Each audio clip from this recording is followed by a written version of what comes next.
Saludos a todos. Inclinemos nuestros rostros antes de comenzar. Padre que estás en el cielo, te agradecemos mucho una y otra vez por tu amor, gracia y misericordia. Padre, venimos a tu presencia primero a inclinarnos y adorarte y te alabamos.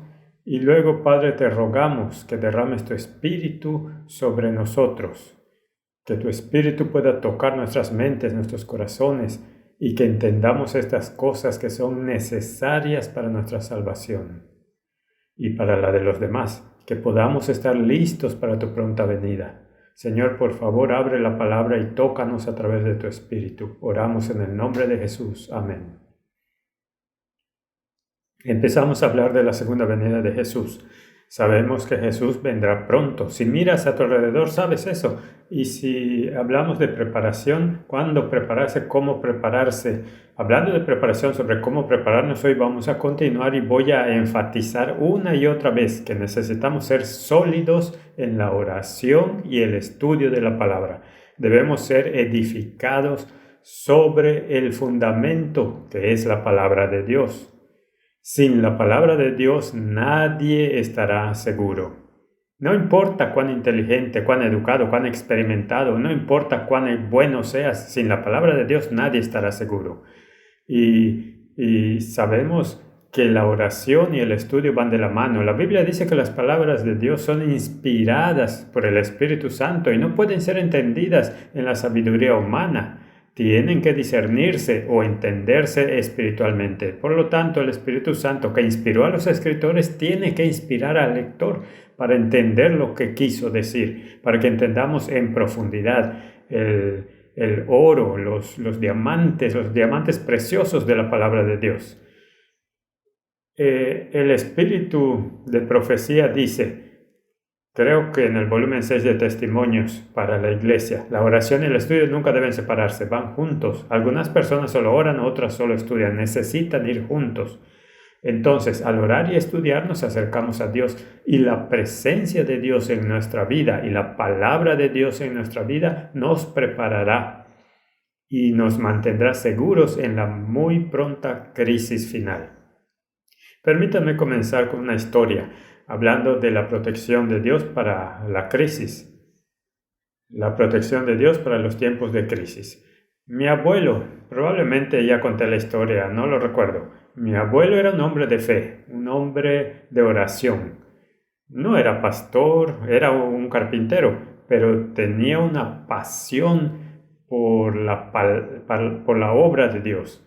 Y siempre, toda mi vida, hasta ahora, cuando recuerdo, cada vez que predicaba, nunca lo escuché predicar más que sobre la segunda venida. Y le preguntaba al abuelo, hay tantos otros temas. Hijo, la mayor esperanza de todas las generaciones, todas las personas desde la creación hasta Adán, todos han estado esperando la segunda venida. Y los patriarcas han sido transitorios, han estado de paso por este mundo. Y los discípulos han estado esperando la segunda venida. Esta es la esperanza de todas las generaciones y esta es mi esperanza. Eso es lo que estoy soñando, de eso estoy hablando, de eso es de lo que estoy orando. Por eso es que dirán los redimidos, este es nuestro Redentor, lo hemos esperado. Incluso el nombre adventista significa estar esperando. Si dejaste de esperar, si te enfocas tanto en otras cosas que perdiste el enfoque de la segunda venida, debes preguntarte si eres cristiano. Porque Jesús claramente en Juan 14 dice, voy a preparar lugar y si me voy, vendré otra vez. Y Jesús no miente.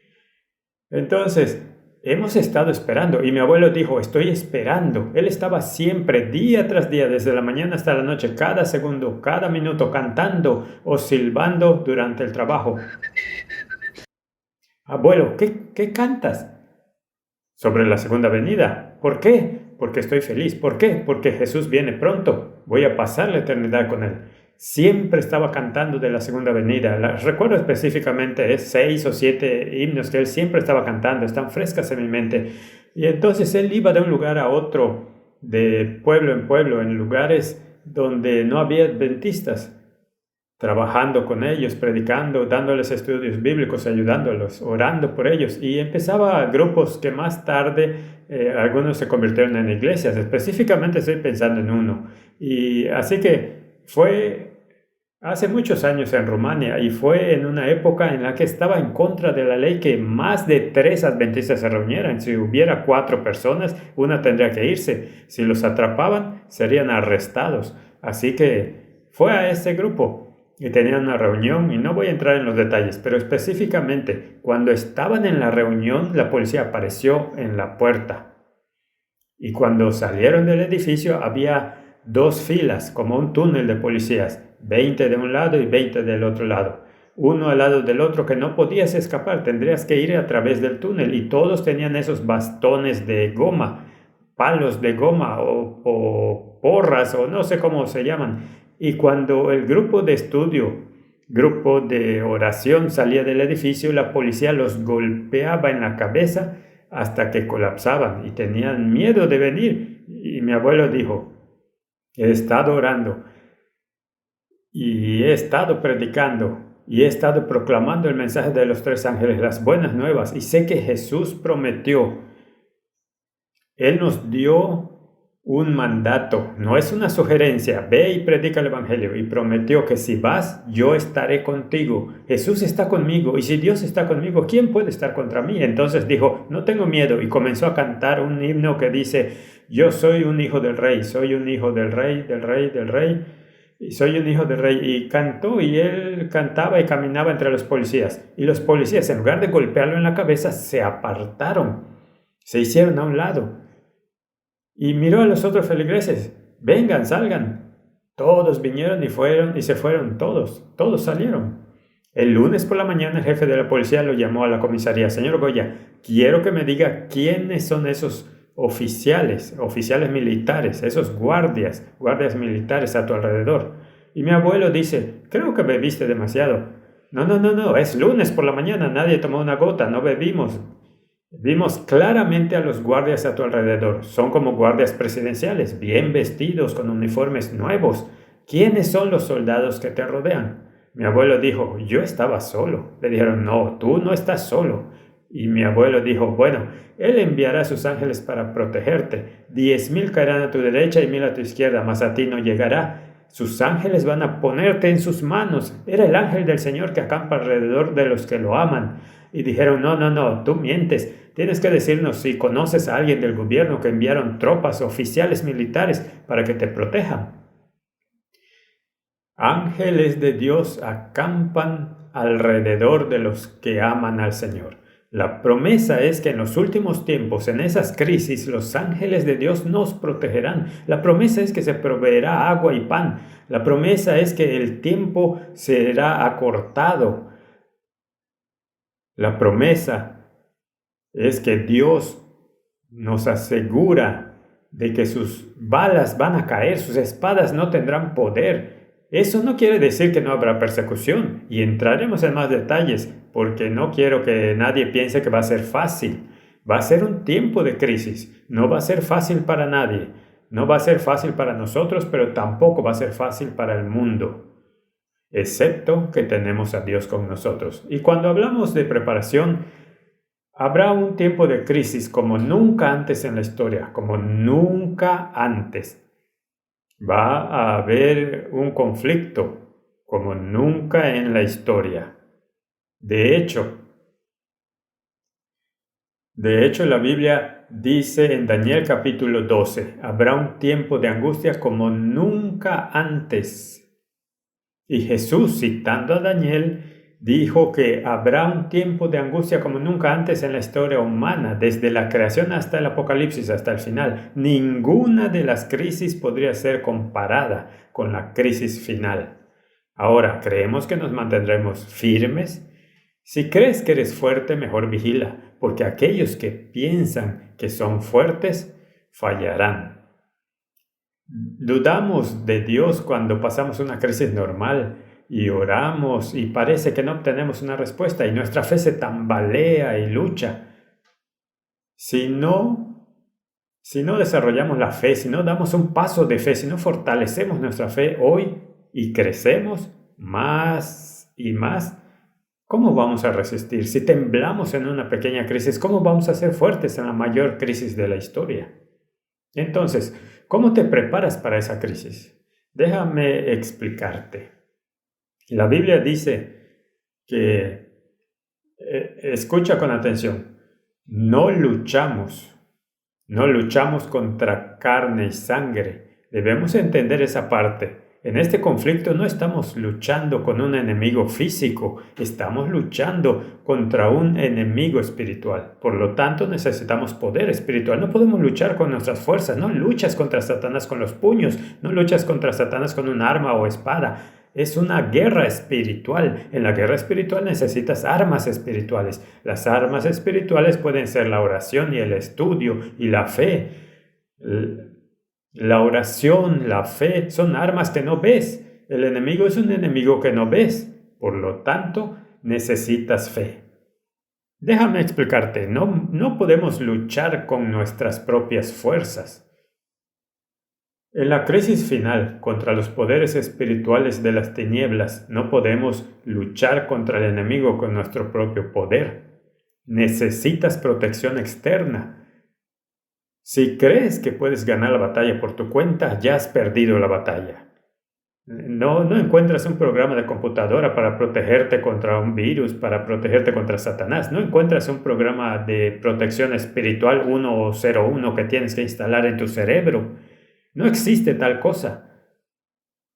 La Biblia dice que el que piense estar firme, mire que no caiga. 1 Corintios 10.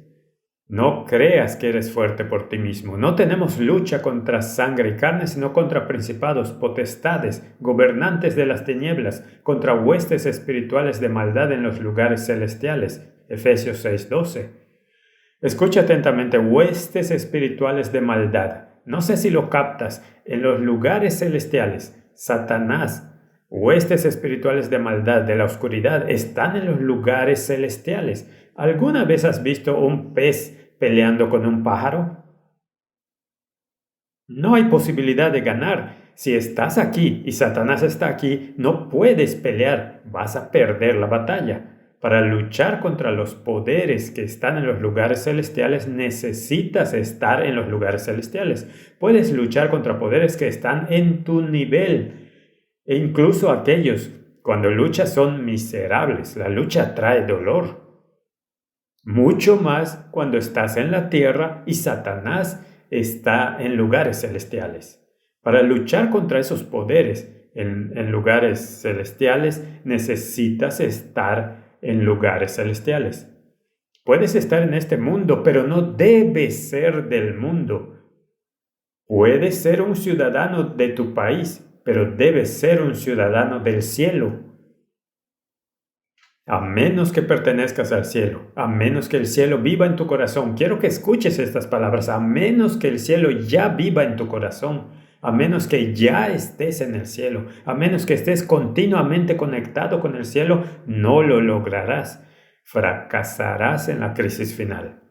Toda tu religión no te servirá para nada. Necesitas estar en los lugares celestiales. Quiero que pienses en algunos versículos de la Biblia, por ejemplo Mateo 24:24, porque se levantarán falsos cristos y falsos profetas y harán grandes señales y prodigios para engañar aún a los escogidos. Quiero hablar un poco de falsos cristos y falsos profetas.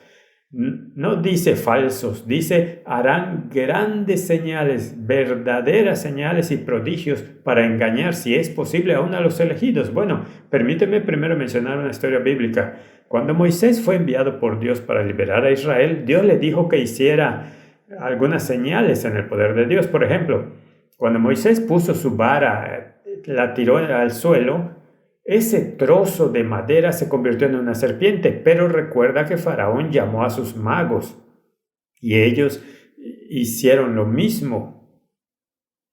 Arrojaron sus varas y se convirtieron en serpientes. Satanás tiene el poder de hacer milagros. Algunos de los milagros que Dios proveyó a Moisés, los magos del Faraón los hicieron también. Satanás puede traer fuego del cielo. Satanás puede sanar a algunas personas. Habrá milagros.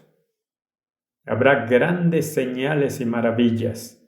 La Biblia dice claramente en Mateo 24, también en Apocalipsis, en muchos otros lugares, te podría dar los versos. Satanás va a hacer grandes señales y prodigios. Quiero darte un ejemplo. Yo estuve en una iglesia cuando era estudiante, hace muchos años. Yo era joven y había una señora en la iglesia. Yo era estudiante en la Universidad de Construcción. Había una señora en la iglesia y tenía dolor de espalda y toda su vida o la mayor parte de su vida había tenido dolor y tenía como una bolsita en algún lugar de su cadera que hacía caer una gota de morfina. No sé los detalles, no recuerdo, era demasiado joven, mi mente estaba en diferentes lugares para saber todos los detalles, pero ella vivía con dolor y tenía algún tipo de analgésico que le caía todo el tiempo para quitarle el dolor. Y ella había ido a los médicos y nadie podía hacer nada. Había algo mal en su columna y el hueso tocaba con el hueso y era un dolor extremadamente insoportable, un dolor muy extremo. Entonces el pastor local, un tipo maravilloso, espiritual, habló con ella y oró por ella y la ungió, pero el dolor seguía. Y luego ella escuchó que había un profeta que vino a Bucarest y realizó milagros y sanó a los enfermos.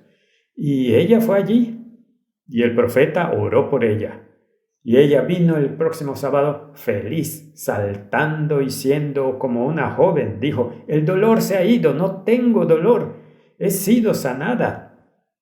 Bueno, el próximo sábado, el siguiente sábado ella vino a la iglesia y estaba extremadamente frustrada y no tenía paz. Habló con el pastor y dijo, desde que he ido a ese profeta, no puedo orar, no puedo estudiar, no puedo dormir. Cada vez que quiero estudiar la Biblia, una mano invisible tira la Biblia del escritorio. Yo tengo la Biblia en mi escritorio de estudio, en mi oficina, y la Biblia vuela a una esquina. La vuelvo a poner en el escritorio, vuela otra vez. Ella dijo, cuando me voy a dormir las ventanas se abren solas, sin ningún tipo de viento o tormenta. Cierro las ventanas y se abren de nuevo.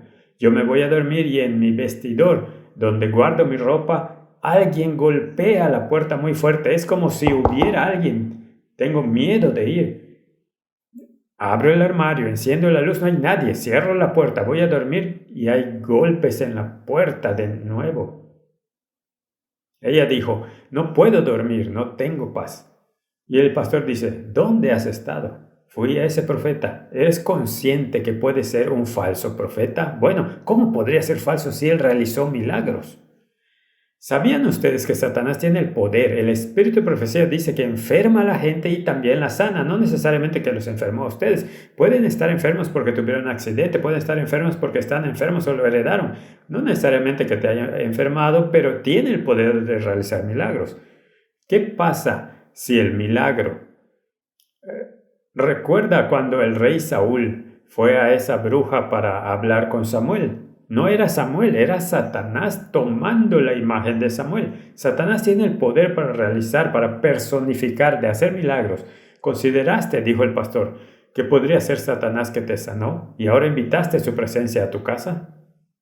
Vuelve a tu casa y ora en humildad, pide a Dios perdón y di, Señor, si fue Satanás, por favor, echa fuera a Satanás, lo estoy pidiendo en el nombre de Jesús, solo en su nombre por su sacrificio, estoy orando para que tú eches a Satanás de mi casa. Y ella se fue a casa y suplicó, Señor, por favor, perdóname y líbrame. Y ella volvió el próximo sábado feliz y en paz. Y ella dijo, el dolor ha vuelto, pero Satanás está afuera.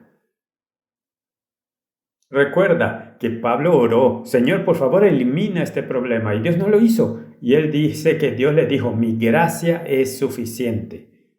Ese es un ejemplo. Te doy otro ejemplo. Yo estaba en un pequeño pueblo de Rumania durante el tiempo antes de ser pastor, cuando mi esposa y yo teníamos un negocio de costura y mi esposa me envía de compras porque le gusta la forma en que lo hago. Encuentro todo lo que quiere. Si me da una lista la encontraré y a buenos precios y cosas de calidad. Así que ella me mandó a comprar como siempre y voy de compras y al ir a casa veo en el centro de la ciudad donde está el ayuntamiento y hay un lindo teatro. No es un teatro como una sala de cine, sino un palacio de cultura donde hay conciertos y etcétera. Y veo a la entrada con todo ese mármol y todo ese lugar agradable, una gran multitud de personas, no sé cuántos, 3, 4, 500 personas, una gran multitud. Y ya sabes que los humanos somos muy curiosos. Entonces, yo voy para allá a ver qué está pasando. Y mientras voy abriéndome paso entre las personas, llegué hasta el frente y me puse al frente. Y justo frente a ellos, en las escaleras del Palacio de la Cultura, hay un tipo que está predicando y dice: yo soy profeta. Dios me dio su Espíritu Santo y me envió a predicar las buenas nuevas. Y Dios los está llamando a arrepentirse. Todos deben ir a la iglesia. ¿Por qué no van a la iglesia? Necesitan a Dios. Todos deben orar más. ¿Es bueno o malo que dijo que deberíamos ir a la iglesia? ¿Es bueno o malo? ¿Qué creen? Es bueno, deberías orar más. ¿Es bueno o malo? Es excelente. Dijo, deberías estudiar la palabra. ¿Es bueno o malo? Perfecto. Pero luego dijo, no necesitas obedecer los mandamientos. Eres salvo por gracia. Puedes hacer lo que sea. Dios te va a salvar de todos modos. Satanás no viene con veneno. Nadie en un estado mental normal bebería veneno, a menos que esté loco o quiera suicidarse o algo así. Satanás viene con la verdad y mezcla solo una gota de veneno. Mi padre solía decir que si alguien te da un veneno no lo bebes, pero si alguien te da una sopa maravillosa y pone solo una gota de veneno, te la comerás. Pero sabes que una gota de veneno envenenaría toda la sopa y Satanás está mezclando error con verdad para engañar a la gente. Él dijo, no es necesario que obedezcas los mandamientos. Y luego dije, no, tú no eres profeta de Dios. Yo no era muy sabio, era joven, no debería haber estado allí, solo tenía curiosidad, yo no debería haber iniciado una conversación con él. Pero era audaz, valiente, joven. Dije, hey, tranquilo, hombre, no eres un buen profeta, eres un falso profeta. Eres el profeta de Satanás porque dijiste que no debes obedecer y la Biblia dice a la ley y al testimonio. Si no hablan así, no hay luz en ellos. Entonces no hay luz en ti. Y él dice, deja de molestarme. Los que están enfermos, vengan aquí. Y la gente empezó a ir. Y yo he sido testigo de algo que nunca había visto en mi vida. Él ponía su mano delante de su frente sin tocarlos. Había como 4, 5, 6 pulgadas de separación, muy visible. Y pone su mano delante de su frente. Y en ese instante, ¡boom!, son arrojados al suelo por una fuerza invisible. Y yo estaba como, ¡wow! Y la señora se levantó y dijo, no más dolor en mi pierna derecha. Yo pensaba, hombre, si alguien te golpea tan fuerte en el asfalto, deberías romperte la pierna.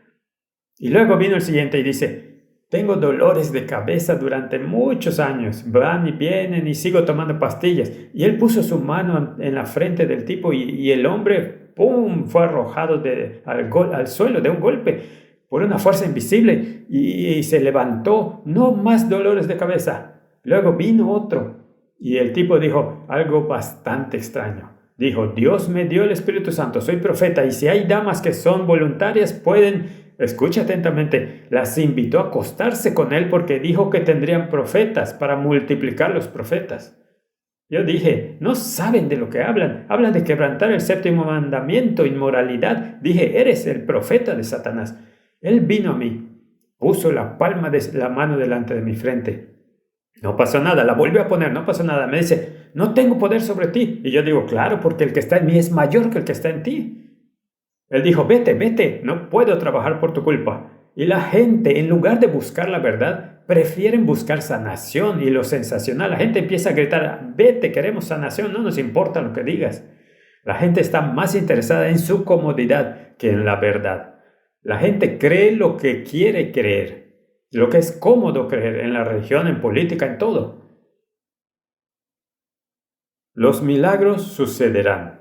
Satanás tratará de engañar incluso a los mismos elegidos. Yo no quiero entrar demasiado en esa historia. Probablemente no debería haber estado allí, pero era joven, inexperto, tenía curiosidad. Pero no debes de ir ahí. Sin embargo, era un falso profeta.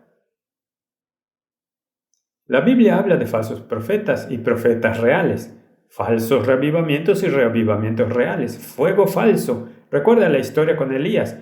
El fuego falso que trataron de traer para probar la presencia de Dios, que Baal era el verdadero Dios y el verdadero fuego que vino del cielo. Falso sábado y verdadero sábado.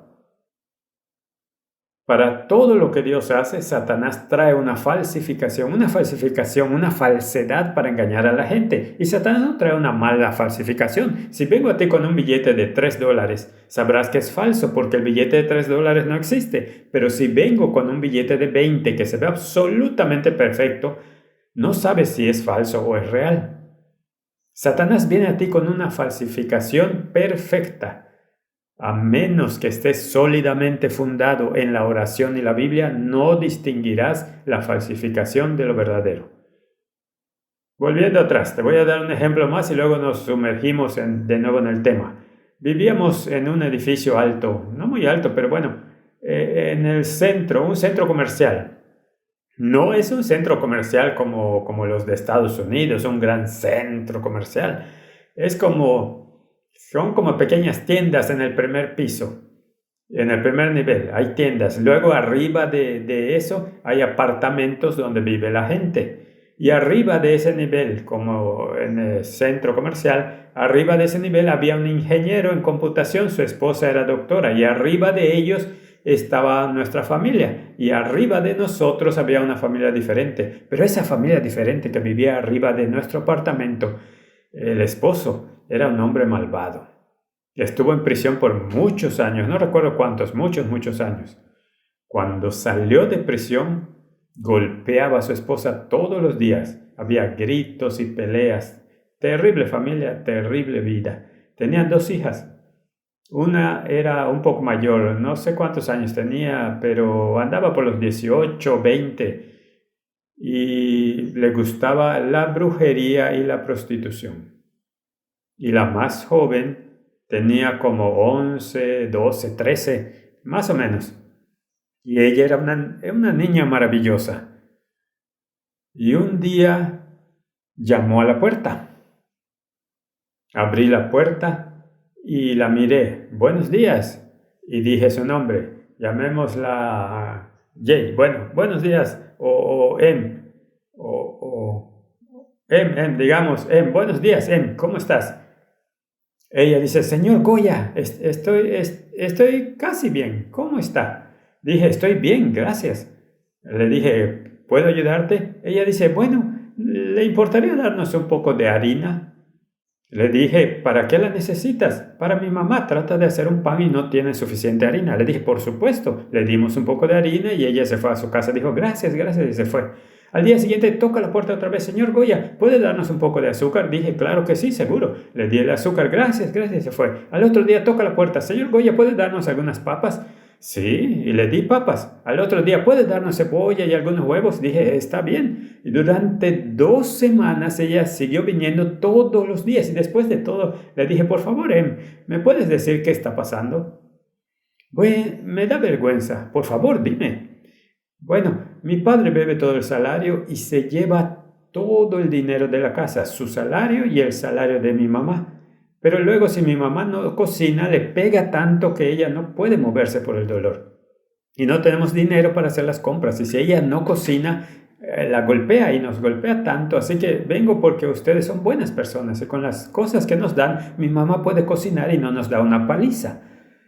Le digo, escucha, puedes venir en cualquier momento. Señor Goya, usted no es normal. Oh, yo dije, bueno, sé que todos dicen que estoy de acuerdo, no soy normal. No es lo que quise decir. Bueno, cuando estaba en el ejército me decían que estoy loco. No, señor Goya, no es lo que quise decir. Ustedes no pelean. En nuestra casa siempre hay peleas. En tu casa escuchamos que cantan y hablan en voz baja y tienen alegría, sonríen, eres feliz. ¿Por qué no pelean? Y yo le digo, escucha, porque Jesús vive aquí. Y ella literalmente dio un paso adelante a mi lado. Ella me ignoró. Yo estaba en la puerta y mira a través del pasillo hacia la sala y dijo, ¿está él aquí? ¿Puedo hablar con él? Yo dije, no, él está aquí, pero no puedes hablar con él. ¿Por qué? ¿Es tan privado que no quiere hablar conmigo? Ella no sabía qué es Jesús. Yo dije, ¿por qué tienes tanta paz y gozo y tú nunca peleas? ¿Por qué eres tan feliz? Porque Jesús vive aquí, Jesús está aquí. Y ella no sabía quién es Jesús. Ella dice, ¿está aquí? ¿Puedo verlo? Yo le dije, Él está aquí, pero tú no puedes verlo. ¿Por qué? Porque Él es invisible. Oh, ya sé, como mi hermana. Ella va a la brujería y habla con los espíritus invisibles. Ajá, entonces tú haces lo mismo. Y le dije, no, yo no hago lo mismo. Jesús es el verdadero espíritu, Él es el verdadero Dios. Él es bueno, es amable, es misericordioso, está listo para ayudar, listo para salvar. Él es el verdadero. El espíritu con el que habla tu hermana son poderes malignos. Dios es el poder bueno. Es el rey del universo, es el creador, el redentor. Ella dice, wow, ¿y vive en tu propia casa? Y dije, sí. Por cierto, olvidé mencionar que al principio ella dijo, tú no peleas, no eres normal. Y dije, porque tenemos a Jesús. Y ella dijo, ¿puedo tener 1 kilo? Esa es la primera frase que ella dijo, ¿me puedes dar 1 kilo? Ella no sabía qué significaba Jesús. Y dije, Mona, Jesús no es un objeto. Jesús es una persona. Y luego ella dijo, ¿está aquí? ¿Puedo hablar con él? Ella nunca había escuchado la palabra Jesús en su vida.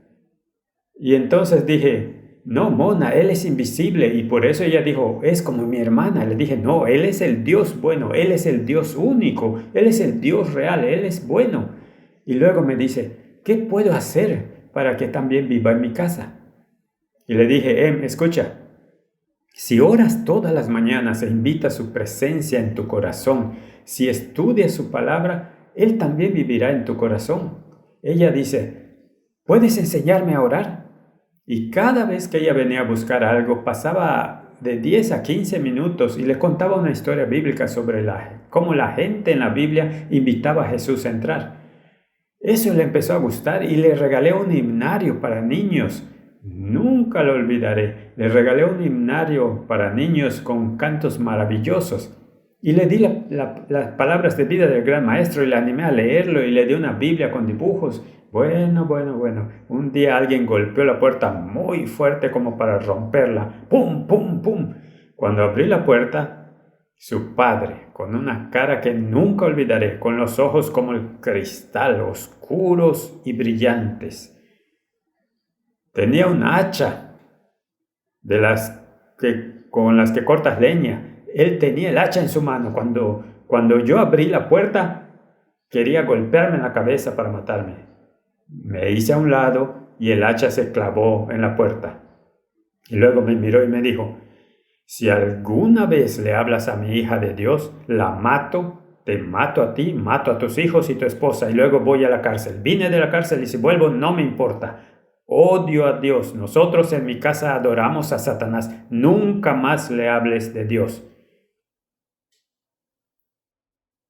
Él ya no le permitió que me hablara, ya no le permitió visitarnos. Solíamos llevarla a la iglesia durante unos 3 meses, ya no le permitía ir a la iglesia.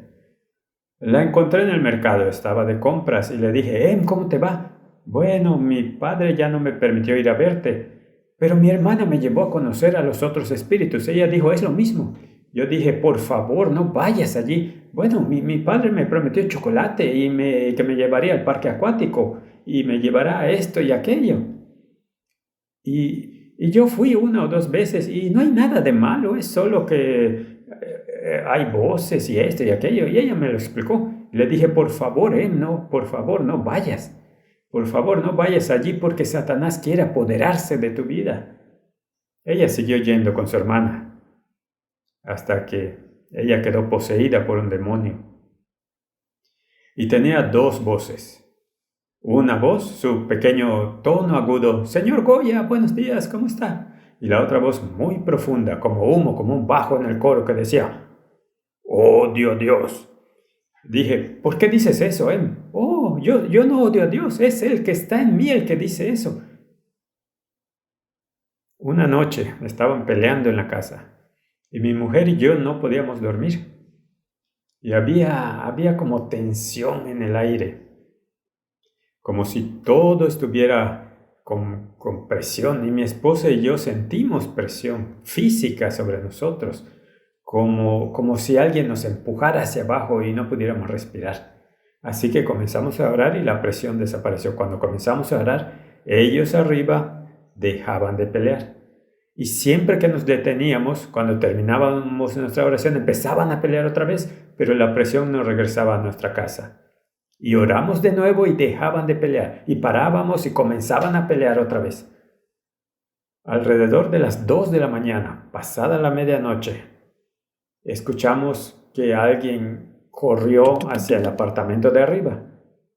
Y luego escuchamos una ventana que se abría. Y luego escuchas a la madre gritando, por favor, no, no. Gritando y llorando y luego, ¡pum! Le dije a mi esposa, ella saltó por la ventana desde el 3er piso. Abrí la ventana de la cocina. Efectivamente, ella estaba tirada en el concreto. Saltó por la ventana golpeando el concreto frente al edificio. En ese momento muy extraño, ella se levantó y comenzó a brincar y a gritar.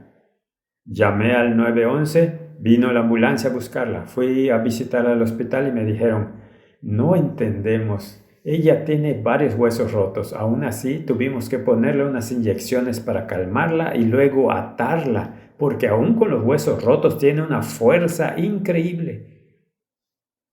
Y luego le pregunté, ¿por qué te tiraste de la ventana? Ella dijo, no, yo no lo hice, él me tiró por la ventana. ¿Quién? ¿Tu padre? No, el que está en mí.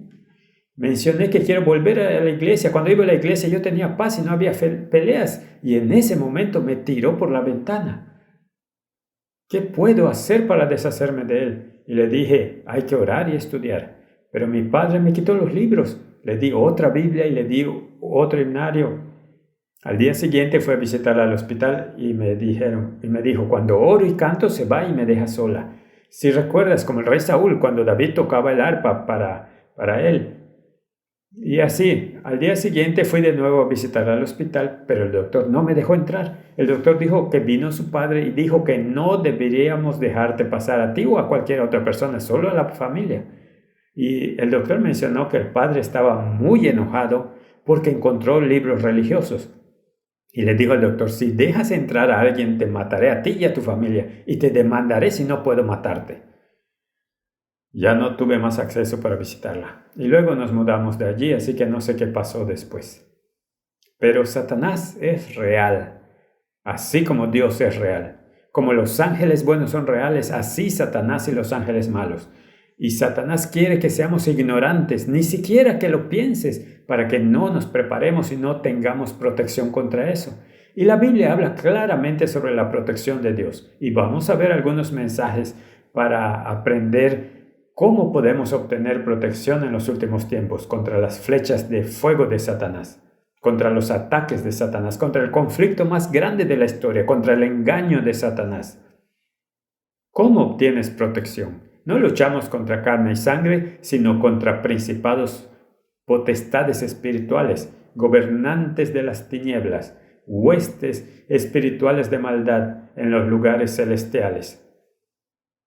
Falsos mesías, falsos profetas, señales y prodigios para engañar a los mismos elegidos. Escucha esta cita. Algo grande y decisivo está por acontecer. El mundo se encuentra en víspera de una crisis espectacular. Habrá un tiempo de crisis como nunca antes. Quiero que leas la siguiente cita del Conflicto de los Siglos, página 579. La anterior fue de Eventos de los Últimos Días, página 11. Leamos la siguiente. El último gran engaño se desplegará pronto ante nosotros. El anticristo va a efectuar ante nuestra vista obras maravillosas. Ahora escucha con atención esta oración. El contrahacimiento se asemejará tanto a la realidad que será, ¿qué palabra dice? Fácil, imposible distinguirlo sin el auxilio de las Santas Escrituras. ¿Qué dice? Será imposible distinguir. Mis hermanos y hermanas, la palabra imposible para mí significa imposible, excepto por las Escrituras. El enemigo se está preparando para engañar a todo el mundo mediante su poder obrador de milagros. Se presentará como ángel de luz e intentará presentarse como Jesucristo. Mensajes selectos, página 110. Satanás personificará incluso a Jesucristo. Imagina que Satanás vendrá y va a llamar a la gente y va a sanar a los enfermos que tienen cáncer, a los paralíticos. Imagina que caminan de nuevo. santo, va a bendecir a los niños, va a comportarse como Jesús. Y luego va a decir, tienes que volver a la iglesia, tienes que orar, pero no tienes que obedecer los mandamientos. Y básicamente la gente va a ser engañada.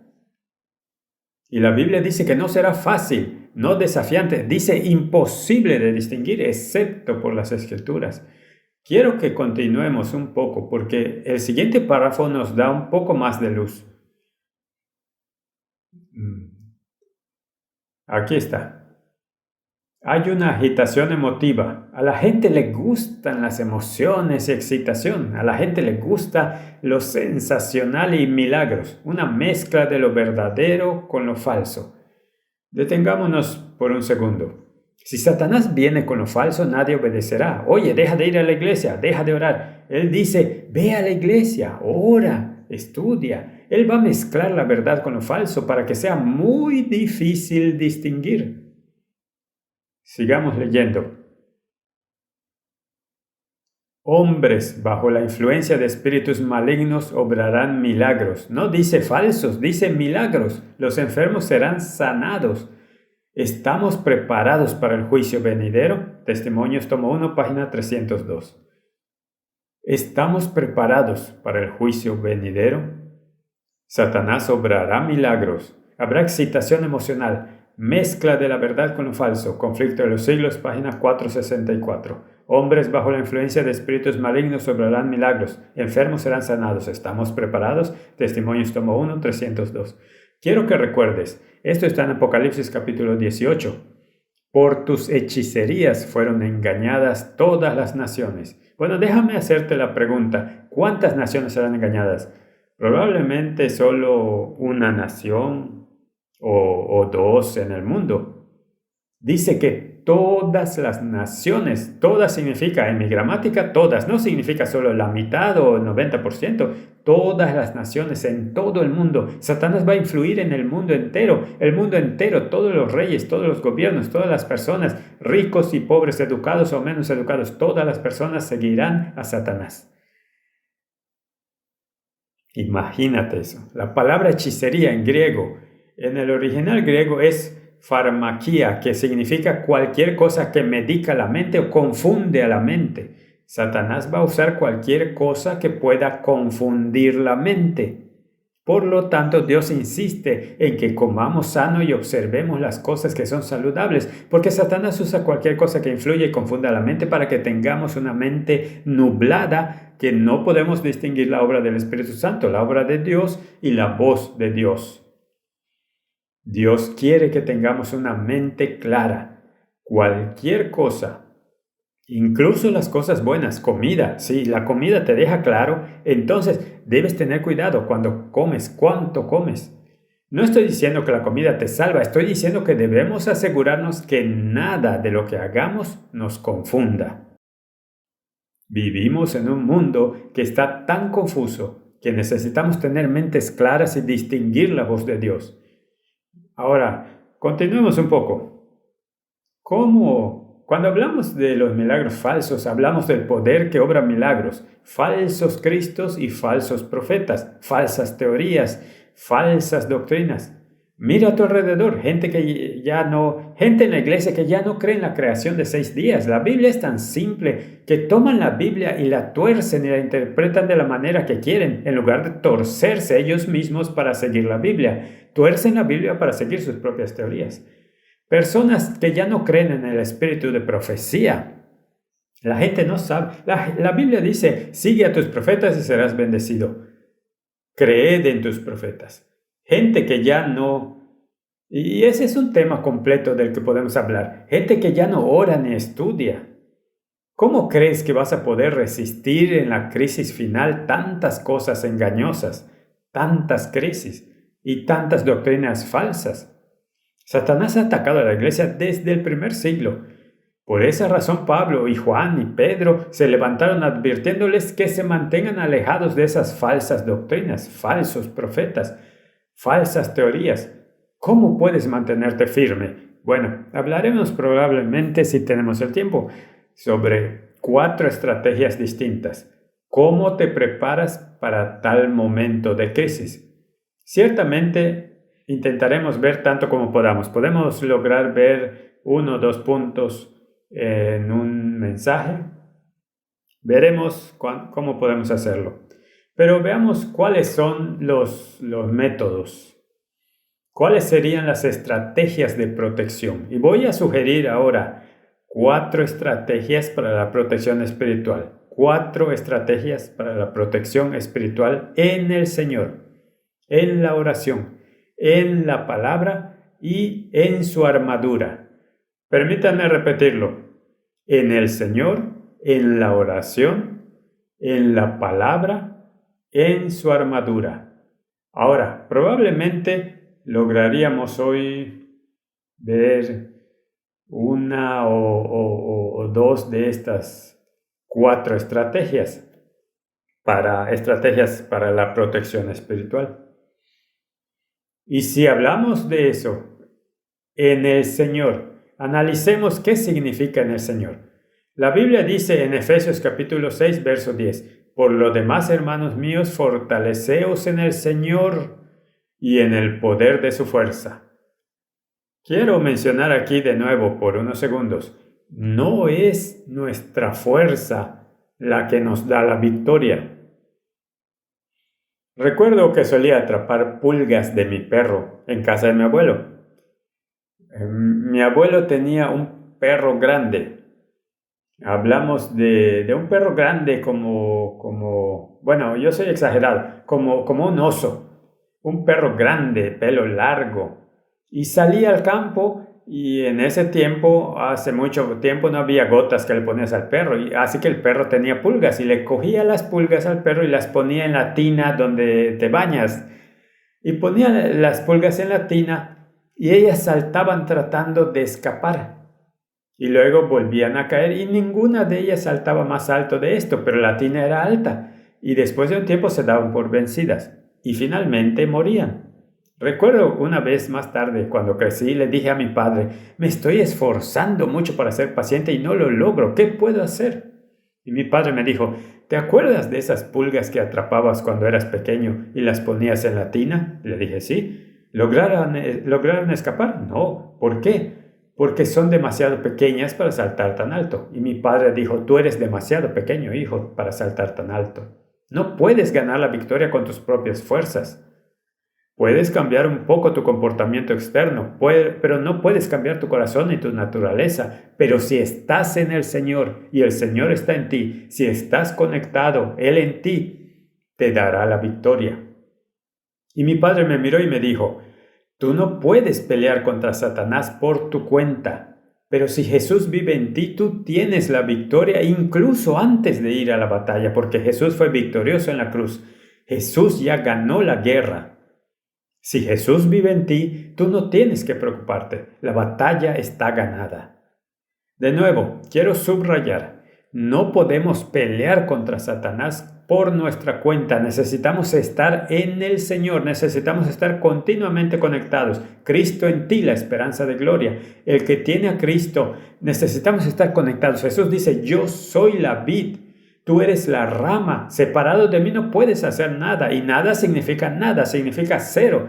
No puedes luchar contra Satanás en tu poder. Si quieres seguridad, necesitas estar en el Señor. Quiero recordarte una historia de las historias griegas. Si recuerdan, había un tipo en la mitología griega que tenía fuerza. Nadie podía matarlo, nadie podía pelear con él. Y dice que su madre, cuando él nació, su madre lo tomó de los pies y lo sumergió en un río. ¿Recuerdas la historia? Y el que se sumergía en ese río sería invencible. Bueno, en una batalla, una flecha vino y le dio en los pies, en el pie, y lo mató, se desangró. ¿Por qué? Porque su madre lo sumergió, lo agarró, lo sostuvo de las piernas y lo sumergió todo menos los pies. Si quieres estar protegido, necesitas estar completamente todo sumergido en Dios. Lo que no está cubierto está expuesto. Déjame explicarte un poco. A mí me gusta el agua. Espero cuando esté en el cielo, mi casa va a ser construida sobre el agua. cuando yo era pequeño y era verano y hacía mucho calor, hablamos de calor de 40, 41, 42, calor extremo, sin brisa. Mi mamá ponía una tina pequeña que era de aluminio o plástico, no recuerdo. Recuerdo que era como plateada. Era una tina que tenía una forma extraña, no redonda, sino un poco larga. Y mi mamá ponía agua y burbujas. Y ella la ponía en el patio delantero frente a la casa. Y yo salía a jugar. Y cuando tenía calor me metía en el agua y me sentía bien refrescado. Y me sumergía completamente en el agua. Y el agua me cubría y me sentía refrescado. Y una vez hablé con mi padre y le dije, ¿por qué oras tanto, papá? Y mi padre me dijo, hijo, necesito estar rodeado por la presencia de Dios. Como tú cuando te metes al agua, el agua está debajo de ti, arriba de ti, delante y detrás, a izquierda y a derecha. El agua está rodeándote. Así necesito que la presencia de Jesús me rodee, porque si hay una parte de mi cuerpo que no esté cubierta, eso es lo que está expuesto a los ataques de Satanás. Escucha atentamente, debemos estar en el Señor. Cada vez que nos separamos del Señor, somos el objetivo de Satanás. Debemos estar continuamente en el Señor. Déjame leerte una cita, creo que es profunda, es una cita muy profunda. Así como Cristo, si Dios, Jesús, hizo eso, mucho más debemos hacerlo. En su humanidad buscaba fuerza de su Padre para poder soportar la prueba y la tentación, también debemos hacerlo nosotros. Necesitamos diariamente ayuda, gracia y poder de la fuente de todo poder. Escucha atentamente. Así como Cristo buscaba fuerza de su Padre para poder soportar la prueba y la tentación, también debemos hacerlo nosotros. Recibir diariamente poder y protección de la fuente de todo poder. Quiero leer la siguiente cita. La única defensa, no dice que hay tres, solo uno, es el único, no hay otro. Quiero que escuchemos eso, es el único. La única defensa contra el mal consiste en que Cristo more en el corazón por la fe en su justicia. A menos que estemos vitalmente relacionados con Dios, no podremos resistir. Escucha con atención. La única defensa es la morada de Cristo en el corazón. A menos que estemos continuamente, vitalmente conectados, no resistiremos. Tan pronto como te desconectes, estás perdido. Tan pronto como te conectes, eres salvo. Debemos estar en el Señor en todo momento. Nunca separarnos del Señor. Cristo en ti es la única esperanza que tenemos. Más aún en la crisis final de la historia de esta tierra. En el Señor. Nuestra fe no debe depender de milagros o respuestas o señales, sino solo de Dios y la oración y la palabra, la Biblia y la presencia de Dios. Debemos estar tan conectados al Señor que el Señor se convierta en nuestro aire, se convierta en nuestra vida y valoremos su presencia más que el agua, más que la comida, que el salario, más que el trabajo, más que la libertad, más que la vida. ¿De qué nos sirve vivir si no tenemos a Jesús? Satanás no quiere que nos demos cuenta de lo expuestos que estamos. Satanás no quiere que nos demos cuenta de lo peligroso que es estar sin Dios. Podemos decir, bueno, yo no maté a nadie, yo no hice nada malo, no hice trampa, no miento, no rompí el cuarto mandamiento. Las pequeñas decisiones. La Biblia dice que las zorras pequeñas pueden dañar grandes viñedos. Pequeñas decisiones. El Espíritu dice que todos los días las pequeñas cosas forman nuestro carácter, quienes somos. Y la fidelidad en las pequeñas cosas forman también nuestro carácter para ser fieles. Las pequeñas cosas de cada día hacemos sin el Señor llevarán lentamente a cosas más grandes y sin darte cuenta no caes de repente, sino que lentamente te vas alejando y ni siquiera sabes que estás lejos porque te fuiste tan lento. Muy importante. Nuestra fe debe basarse en una conexión continua con Dios estando en Cristo. Quiero mencionar que el último gran engaño pronto se abrirá ante nosotros. Nuestro tiempo se acaba. Leeré este párrafo y terminaremos por hoy. El último gran engaño se desplegará pronto ante nosotros. El anticristo va a efectuar ante nuestra vista obras maravillosas. El contrasimiento se asemejará tanto a la realidad que será imposible distinguirlos. Ahora escucha con atención. Solo aquellos que han fortalecido la mente con la verdad de la Biblia se mantendrán firmes en el último gran conflicto. Solo ellos. Leí antes que la única defensa es la morada de Cristo en el corazón. Quiero especificar nuevamente, en el Señor. Hermanos, sean fuertes en el Señor y en el poder de su fuerza. Efesios capítulo 6.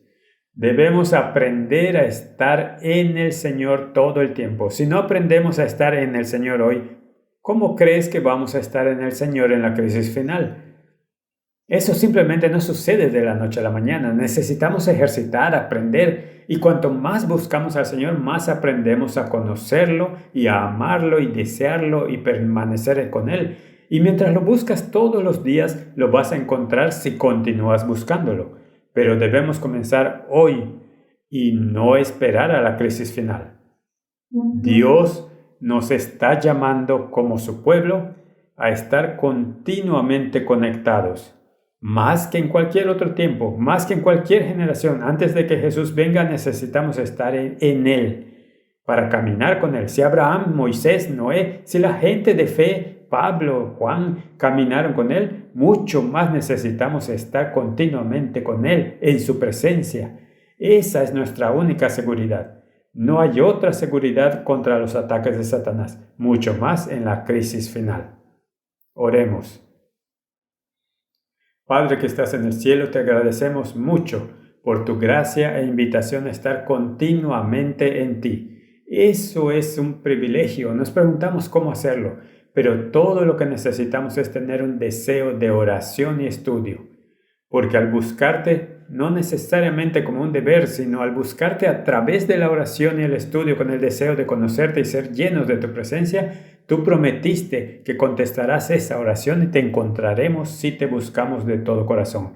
Y Padre, creemos en tu promesa. Ayúdanos a darnos cuenta de los tiempos que vivimos. Ayúdanos a darnos cuenta de nuestra debilidad y nuestra total dependencia de ti. Ayúdanos a estar siempre conectados para ser llenos de tu presencia. Porque oramos en el nombre de Jesús. Amén.